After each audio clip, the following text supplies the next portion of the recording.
Add a printer to your HP Connected account. On your computer or mobile device, go to hpconnected.com/sign in. Before heading ahead into the video, in case you are facing any issue with your HP printer device, get in touch with our HP printer expert. If you already have a printer associated with your account, select Add Printer. Otherwise, the Add Printer screen loads automatically.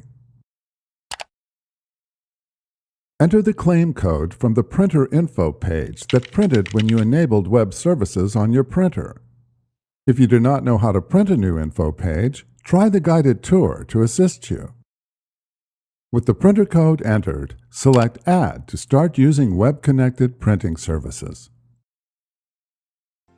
Thanks for watching, and don't forget to smash that like button and hit the subscribe button so that you don't miss any of our videos. And in the case face any problem, get in touch with the experts.